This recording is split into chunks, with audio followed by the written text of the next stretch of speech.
Hi friends, welcome back, or if you're joining us for the first time, welcome to the channel. So today I want to share with you my pattern review of the Butterick B6926.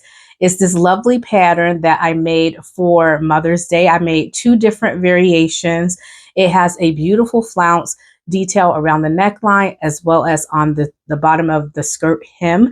And I absolutely adored this pattern. To start off, the sizing, you get two groups of sizes. You can get the smaller regular size, which is I think it's, let's see, four to, I think, 14 or something like that.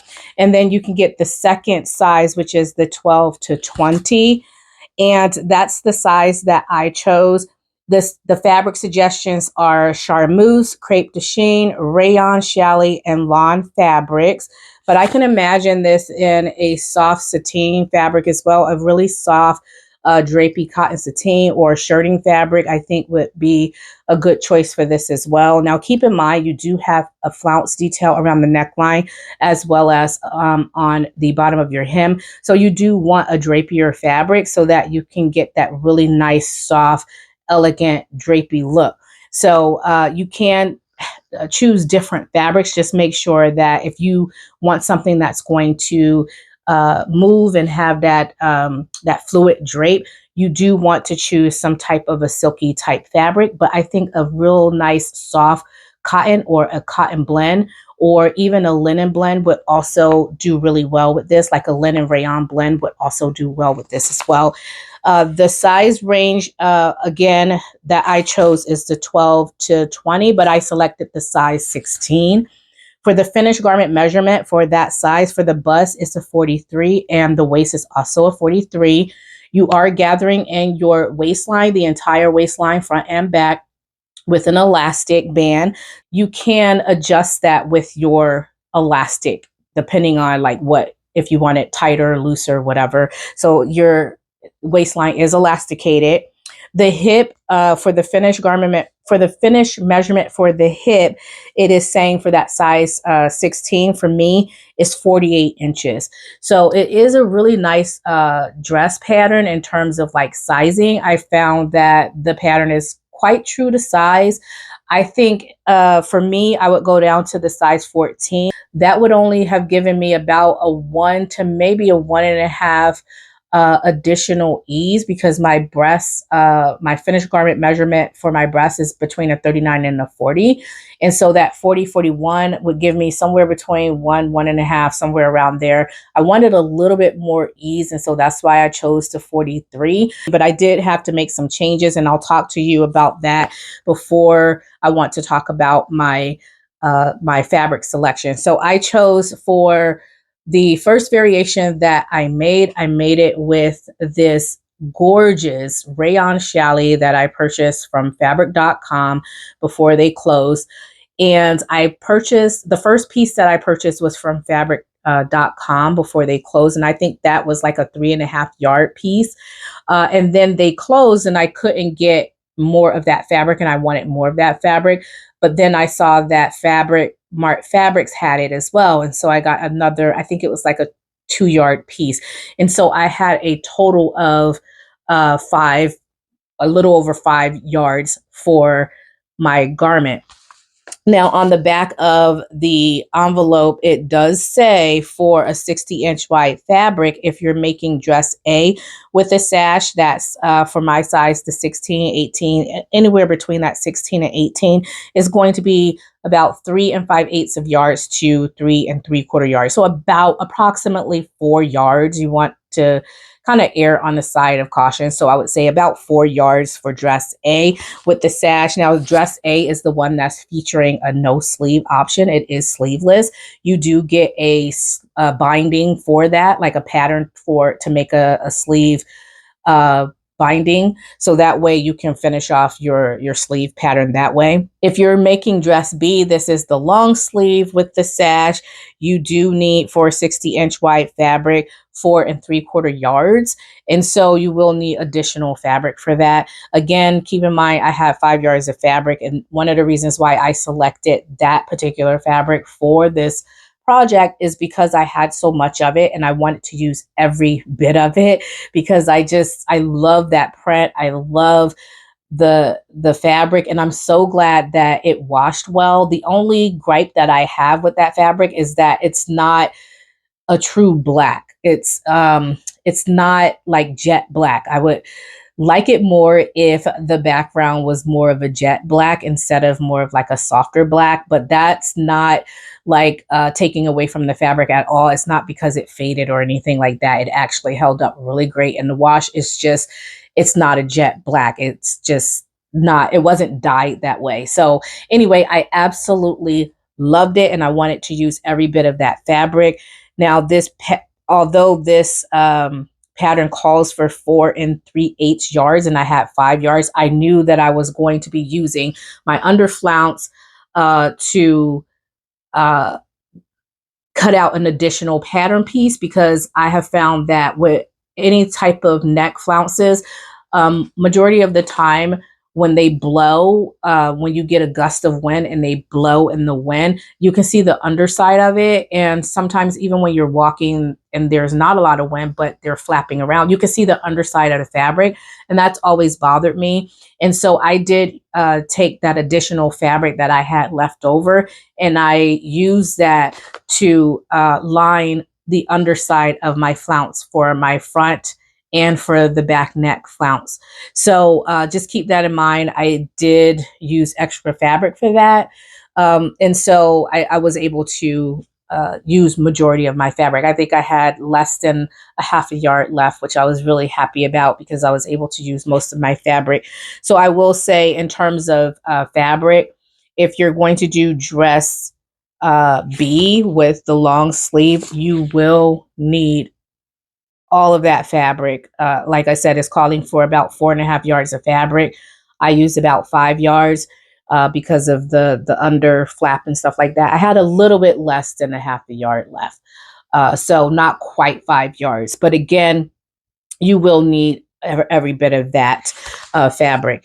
Now, for the first variation, like I said, I made the long sleeve. I put the cuff on. The thing that I did different with that variation is that I did not do the continuous lap. You're supposed to like cut out your sleeve so that you can add a continuous lap and then also put the cuff on the sleeve. Sew the cuff onto the sleeve, leaving part of the cuff open so that you can actually place buttons on one side and a buttonhole on the other side, because you do have a buttonhole not a buttonhole on the sleeve of your cuff. And I actually use the cuff in this pattern, and I expanded the cuff a little so that it was wider, so I can put my arm through the cuff with ease without having to button it. So it's not snug against my wrist, which is something that is bothersome to me. I don't like things when they're restricting me. And so that's what I did for this. You can definitely do that. That way you might have to, like I said, make some adjustments so that the cuff is a little bit bigger, because it is meant to fit snug around the wrist.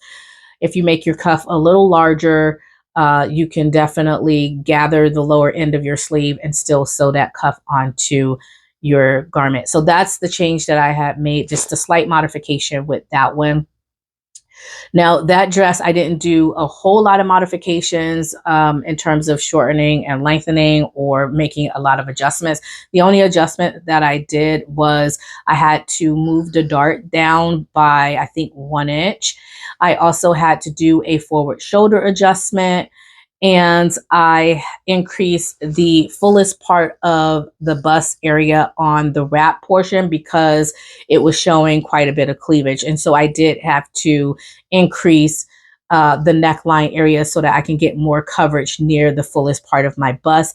And that was all that I did for that project. I didn't have to do a bicep adjustment or anything like that, because the pattern for this variation anyway, you have gathering on your sleeve head, and then you also have a wider bishop sleeve. And so I didn't have to do anything in terms of like a bicep adjustment, because it was the pattern, the sleeve pattern is meant to be more voluminous. And so I didn't have to do the bicep adjustment either.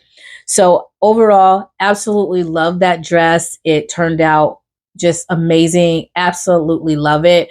I did have to put snaps though, on the neckline, because again, even though I made the adjustment and I increased the fullest part of the bust, when I'm wearing it, it kind of shifts and moves down. And so I decided to put some snaps on it. So you might also want to put snaps. The pattern does not call for you to put snaps on, but you can kind of get an idea after you make your mock-up, your muslin, or even your final version. When you make your version and you put it on, you'll know exactly where you need to put the snaps so that it can stay closed while you're wearing it.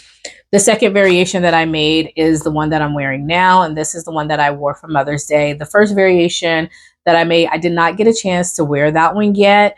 I'm really excited to wear it. I did wear it in terms of like taking pictures and doing a video, but like wearing it like for an all-day event, I have not had a chance to do that. I did with this one. I wore this one for Mother's Day, the one that I'm wearing, and I made this second variation out of this beautiful, soft crepe like the sheen fabric that I purchased from Fabric Mart Fabric last year.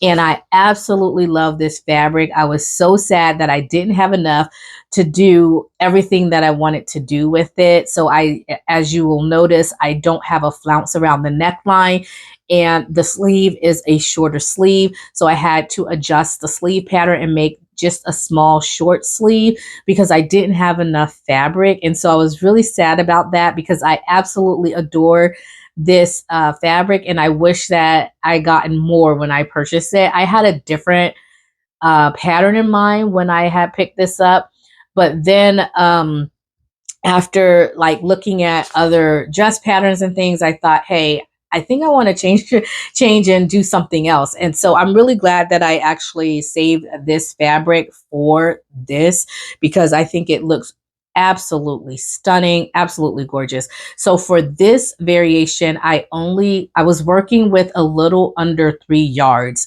And so I would say more like maybe 2 7/8 yards of fabric. It wasn't quite 3 yards of fabric. So I didn't have a lot to work with. So I couldn't get the flounce, like the neckline flounce. I thought about doing like a color blocking with it and maybe doing like a navy blue around the neckline or a purple around the neckline, but all of the shades of blue and purple that I had didn't quite match the rayon chalets anyway. They didn't quite match everything that was going on in this particular print here. And so I decided to just omit the flounce and just not even worry about it. Now, this pattern does come with front and back facings, and so that is a bonus because you don't have to worry about if you don't want the flounce around the neckline, you have those facings. You don't have to worry about creating like bias binding or anything like that. You have the facing pattern, and so you can definitely do the facing pattern. Now, I will say for this variation, because I did compensate, like I said before, I had to come in a little bit, and I think I came in about a 1/2 inch on the pattern so that a lot of my cleavage down here was not showing. But as you can see, I still have in the upper part of my cleavage, it shows a little bit, but nothing that a camisole won't fix. I think that this is really great. Now, I did have to stitch this in place. Now, I have a snap, but I also have stitched this in place as well. So it's not going to move at all. It's stitched in place here. So that's another nifty idea that you can use as well. If you want to hold your wrap in place, you can just kind of pick a point on the wrap portion and stitch it in place if you want. The neckline is wide open, and so you can put that right over your head. And then, like I said, the waistline is elasticated, so again, you don't have to worry about trying to put a zipper on or anything like that. And so you can stitch that in place and get in and out of your garment with ease, or use snaps like I did for the first variation. The skirt, because I did not have enough fabric for this second variation, another thing that I did, I modified the skirt pattern. So I shortened the front and the back skirt by 2 inches, and I did not touch the flounce, but I should have created a short and lengthened line on the flounce detail as well. So that way when I stitched the flounce to the skirt, I removed that excess 2 inches. I made a mistake and I forgot to include that into my calculations with the flounce. And so I had to fix that after the fact. When I realized that the flounce was too long for the hem of my skirt, I had to go back and make the adjustments for that. But it turned out really well. It was a learning experience for me. And I'm glad I went through that process, because now going forward, I know, when you shorten your skirt, your front, your back skirt, you have to shorten your flounce detail as well. They don't provide for you shorten and lengthen lines on this, which I can imagine why, because you have a lot of pattern pieces. So I didn't talk much about the pattern pieces, but I'll give you a rundown of the pattern pieces. It's a lot. The pattern comes with 17 pattern pieces, and that includes your bodice front, your bodice back, your flounce neckline for your front, your back flounce, you have your front facing, back facing, you have the armhole facing, the skirt front, the skirt side front, the skirt back, the skirt side back, the front flounce, the lower flounce, the sash, the sleeve, the continuous lap, and the cuff. So you do have quite a bit that you're working with there. There are a few pattern pieces that you can omit if you are someone who don't like sewing with a lot of pattern pieces, but you still want to get a really nice skirt. I would definitely say you can omit the sleeve facing if you're doing the sleeve, or you can omit the sleeve if you're doing the sleeve facing. So that's one pattern piece right there that you can omit. You can definitely omit the sash. So as you can see with my second variation, I didn't have enough fabric, and so I couldn't include a sash into that. So what I decided to do is I gathered the back of my dress a little bit more than what you would normally gather it in, and I didn't put an elastic in the front at all. So my dress is elasticated in the back but not the front, because I wanted it to have more of like a flat front where you can see the seam. So that way, if I don't wear a belt with it, or if I don't wear a sash with it, it looks a little bit more professional instead of having elastic going around the entire waistline. Not saying that elastic going around the entire waistline is unprofessional, but anytime when you're seeing nice, crisp, clean lines or seams, it's going to look a little bit more polished. And so that's one of the reasons why I decided to put the elastic in the back and not in the front. So you can omit your sash if that's something that you don't want to make as well. You can also omit the continuous lap like I did, and you can just gather the lower end of your sleeve and add a cuff, or you can also omit the cuff and just put elastic in the sleeve. So there are a few pattern pieces here that you can omit. You can even omit the flounce if you want to on the lower end of your skirt or on the neckline. So I omitted the flounce on the neckline, but I kept the flounce on the skirt. You can actually include the flounce on the neckline and omit the flounce on the skirt, because it is a fully wrap skirt. It has a curved hem. And so if you are someone who likes tulip style dresses or skirts, you can actually make this into like a tulip style skirt. It's just so many different options with this. And I absolutely love this pattern. I'm so glad that it turned out well. I'm so happy that the size range was spot on and that I didn't have any problems. I didn't find any mistakes with the pattern pieces or with the instructions or anything like that. And so I'm really happy that this is a pattern that I feel like somebody can count on, because it really is a good pattern. You could do so many different styles with this, omit so many different patterns, and get so many different dresses out of this. So I really did enjoy this, and I hope that you give it a try. I hope you like it. I would say that the one that I'm wearing is my favorite one. Like I said, I did shorten the skirt pattern, so because I had to save fabric. And so that's something that you can do as well. If you want to sew this dress, but you don't have 5 yards of fabric, you can make a dress that's similar to mine without the flounce around the neckline, without the sash, and without the long sleeves, with just 3 yards of fabric. So I think it's a really great purchase. I think you would have a good time with this pattern if you're someone who likes dresses like myself, because you can get different styles out of this.